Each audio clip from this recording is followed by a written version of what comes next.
Hey, hello, sports fans out there. This is Eric Johnson, the brand. And Aaron Thigpen, the source. Guys, welcome to today's show. Today's podcast, how to identify success in your training. And what we mean by that is, as coaches and trainers, we're always getting questions from parents.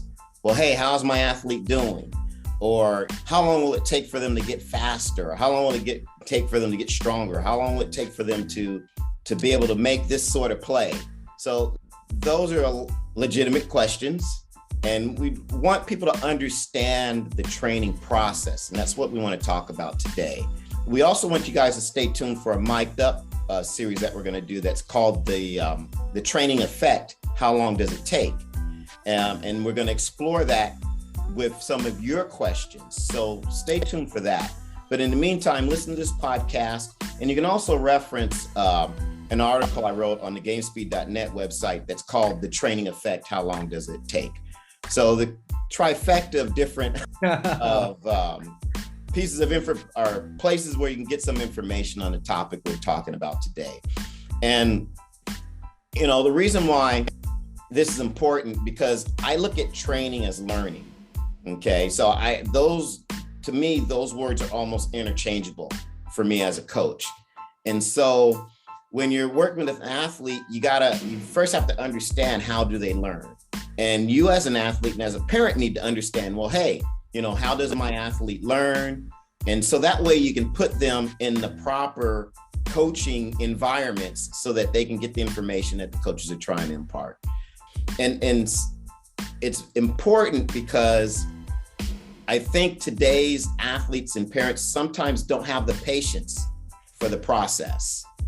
And I think if you understand the process, you can kind of start to understand how long it might take and what you might need to do to help that athlete move along, if that all makes any sense to you guys. But learning happens on a lot of different levels and a lot of different paces for athletes. Just like when you go to math class, there's going to be, some athletes or some students who can breeze through basic math and they're on to, level 3-4 math.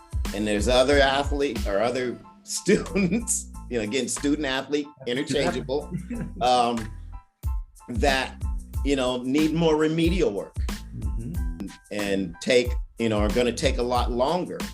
And the approach and how the information is also disseminated might need to be different. And so, some of the things that you want to keep in mind, especially for athletes, is all of us learn in different ways and there's different combinations. But some of, the things that I break them down into is there's motor learning. There's how to do the movements, how to move your body, what postures to be in, all of those things. You got to create that awareness in an athlete so that they can physically put their body in the positions to perform. That's just one way. The other thing that you also have to, and I'm not putting these in any particular order, but the other one is conceptual. An athlete has to first be able to grasp the concepts. And I usually think this is the first step. At least it is when I'm training an athlete. I like to first just introduce the concepts. Hey, this is what we're trying to achieve. This is how we're going to try to achieve it. And then you do whatever, drills or exercises that you want to do to help them get a greater understanding and implement it. But then after that, you also have to have the application. So an athlete first understands the movement. Second, they practice the movement. Third, they've got to now apply it to a scenario and they've got to apply it the right way. So I think there's different steps and processes that an athlete goes through. If you talk to a lot of just people in the industry in terms of the clinical side of it, they talk about kinesthetic awareness. They talk about the motor learning. They talk about the psychological, the tactical. So there's lots of different aspects that go into this. So EJ, give me your thoughts on it. Obviously, from a coach's perspective, what you see going on. Well, Aaron, you and I teach very similar in how we go about teaching our athletes what to do. And the first thing I want to mention is that this whole thing about how to identify success is kind of like, it's like a marathon. Yeah. Or it's like that story between the hare and the tortoise, right? I mean, somebody's going to get there faster, but someone may get there at a different pace, maybe the tortoise, but they're still going to get to where you need to be. So I think understanding what is going on first, like you stated, is critical for the athlete to actually understand what you're trying to communicate to them. That understanding gives them an education of what they need to do. And a lot of times, I see coaches or trainers out there just throw this information at the players. And, I ask some players, they come to me and I go, so what have you been working on, or who's trained you before? What are you doing? What are you trying to, I did this. So why did you do that? I asked them, why did you do that? And they go, I don't know. Yeah. So right there, that alerts me that the player hasn't been explained, hasn't understood the concept of what they're trying to get better at and why. Why are you doing this? You're doing this because this is going to allow you to do this. Right. And that needs to be explained to the athlete before you even start thinking about, like, we're going to change this. We're going to make sure you're doing this right with your body. No, first understand what we're doing and why we're doing it. Right. Once we do that, now we can physically put players in position where they can have some success first, because you want them to have success. So, you start them off small. Like, okay, say a guy's hitting and I see that, okay, look, the bottom looks kind of different. Mm-hmm. The upper body looks different. Where do I start? I want to start the ground, the base. Let's get the feet moving correctly. Let's get the weight distribution right. Mm-hmm. Let's understand how to use the feet properly and learn that first. Once they accomplish that, let's move on to the next thing. But master that first before you jump into the 5 other things that you see are creating a issue or a problem, okay? So they start to physically start doing those foot movement patterns and start to understand that, and those get better. And then we apply it in a live scenario. So I might do these drills dry without the ball, or I might do them off the tee first so the player learns how that feels. Then I'll incorporate a moving ball at a short toss or a flip pace so they can have success, Right. And so to identify success in the training process, that's the success right there. That's part 1.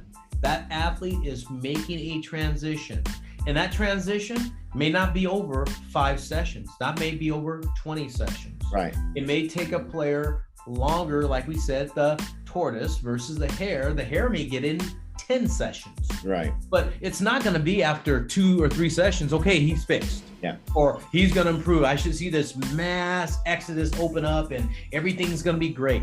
It doesn't work that way. Yeah. In any movement pattern sport, it takes time. Yeah. And it's, again, we're talking about building a skill, but a skill that has to be applied in the right scenarios. And, sometimes I use the analogy of, do you expect your kid to put on a concert after 5 piano lessons?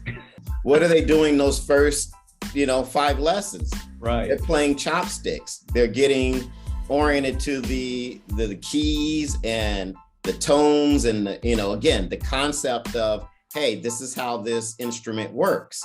And that takes time. And not every athlete, and it's easy to say, well, it's just running. Well, no, it's more than running, because if it was just running, then everyone would be able to do it. Right. And we're not talking about just running. We're talking about running fast. And we're talking about running in either straight line, through base pads, around defenders, Right. So there's a lot of different applications that go on into that. And that process does take time. So I really want parents to really understand that the athlete needs to go through these steps, and they all go through them at their own paces. Again, learning the concepts, practicing those concepts, putting them into physical manifestation, and then applying those concepts into the competitive scenario. I mean, that's probably the simplest way I can break it down. Yeah. But, again, I use it also, another analogy I use is like sports and sport movements can be like learning another language. If you're used to running a certain way and you've run that way for 8 years of your life, 10 years of your life, 12 years of your life, you're not going to just be fluent in another language just because someone introduced you to a few words. You've got to use it and you got to immerse yourself. And that's all part of that training process. So to take it back to our title, just, identifying success in your training, that's kind of what you want to do is, as an athlete, you say, hey, do I understand what the coach is telling me and wants me to be able to do, and where this is going to go? Are the breadcrumbs lining up so that I know the direction that this is taking me? Then you want to say, hey, now can I execute these movements? Can I have a sentence? Can I play a short song? Then that's another success. And you can look for these things. We look for them as coaches. Okay, this kid gets it. He can't do it right now, but he gets it. That means he's got the concept. Right. You can see him trying and moving forward. Okay. Second, hey, he's putting his feet in the right place. He's now applying it. And then lastly, okay, I want you to execute this on command. Now he's performing it. Right. And I think, parents, if you break it down that way and maybe have the conversations with your athletes, then you may get a better insight also on their progress versus just, okay, he's had 3 lessons, let's time him again in his 40. Because yes, we do want the result, but there's a process that it takes to get there. And I think athletes need to understand what that process is so they can feel good about themselves as well and know that they're making progress, because you're going to have an athlete move towards that goal, but it necessarily won't reflect itself in the performance as of yet because he hasn't gone through all the steps. Aaron, you gave a tremendous outline on how to identify success in training today and how you went about it. And I think parents out there, and if athletes out there listening, I think he gave you, some valuable tools to understand how to have these successes, whether they're small or big. You're moving in a positive direction to meet your goal. On that note, hey, this is Eric Johnson, the brand. And Coach Aaron Thigpen, the source. We'll see you.